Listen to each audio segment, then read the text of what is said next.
igadi la ihamba khona gadwe lalela mntaka baba hayi bangawugada umzimba kodwa umphefumulo ebogade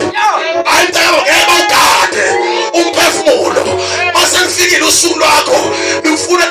uthole uphakathi kwamabodyguard ubona ngingaphansi ngoba selifikile ilanga lakho lokubishwe umphefumulo wakho kuwe phenduka useshwa alikhe linye ithuba ngale kwethula lemhlabeni ikhona ithuba eliningi kakhulu ngoba lemhlabeni athola abafundisi beshumayela abavangeli bevangela betshela ngoYesu Kristu ophilisayo bese rejectela wena uthi akumsiza ngani ukholwa ngoba ukholwa awubi namali awubi njani wena ufuna imali le mali ayihumba kangaka izosala emhlabeni basale bayibanga bebulalana badakwe ngayo benze zonke izinto bakwenzele nomcimbi bakushise kakhulu esihogweni ngoba ngabenzele umcimbi kuhlatshwa izilwane emhlabeni kuthiwa kuhlatshela wena kujula wena ngalesihogweni indawo lomlilo likushisa kakhulu uhlushwa kakhulu amadimoni ayakuhluphulile uzufisa ukubathulisa ukuthi yekani haleluya haleluya labazalwane inkosi uJesu ikhuluma ngendaba enkulu bazalwane yabona indaba lena akuyona indaba yokudlala ungadlalwa bazalwane abantu benze yonke into bashaya amathomo bagidagide benze into kuthiwa amachwechwe abo baze bathi kwathi ushaya istroke kwenziwe konke abakwenzayo kodwa nalela mntaka baba kunosuku lwesabeka kakhulu olufikele umuntu nomuntu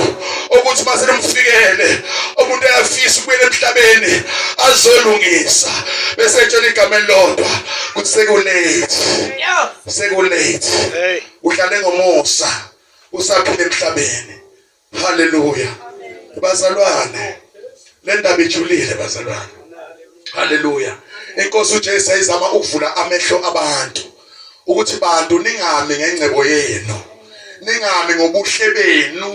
ningami ngamaposition ene emsebenzini ningami nangekhundla macaweni ningami ngalutho haleluya kodwa imani ngoNkulunkulu kuphela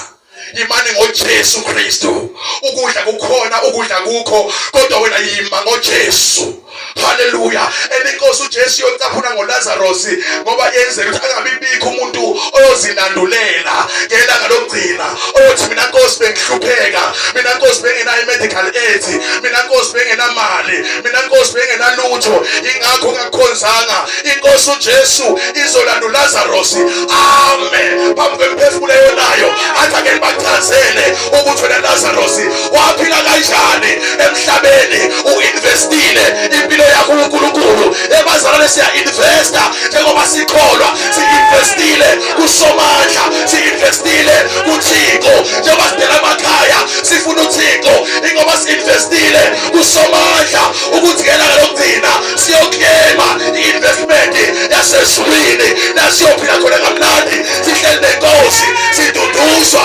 njengoLazarus lokhu wadlula emhlabeni wayohlaliswa esifubeni sika-Abrahama eduduzwa ezintokozo emangalisayo engachazeki engafani nentokozo yala emhlabeni haleluya si-investile thina bazalwane ngeke ukuthi u-investe kuphi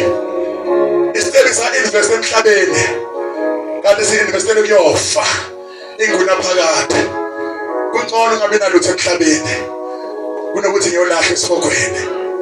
haleluya kungcono manje ngabe nalutho ngempela kunokuthi yolahlwa mina mawalahlwa ngalena ayisekho any chance onikezwa yona yokuthi uzophenduka ezwakho konke akukho ukuphumula ezinhluphekweni zakhona phezu kwezinto zonke kukhona ilanga lomlilo lendawo uyasabeka izinto obukade uzenza usaphila emhlabeni la unikezwa khona ithuba lokuthi senzisise ke manje ila isivela khona la idizana khona ukuthi bazenze ngisho ukuthi inkosi yami angisathanda ukuzenza uzenza ngenkani haleluya uyazenzakalela uyazakala uhlushwa uzubuhlungu yonke into emnandi abantu abathi mnandi la emhlabeni eyisolo kusomandla mawufika esihogweni iba umsizi iba zihlupho phezulu empilo yakho uma kade udiza ngomzimba wakho waba unikeza abantu unikela lonke izwe leli benza imkhuba phezulu komzimba wakho benza konke ukungcola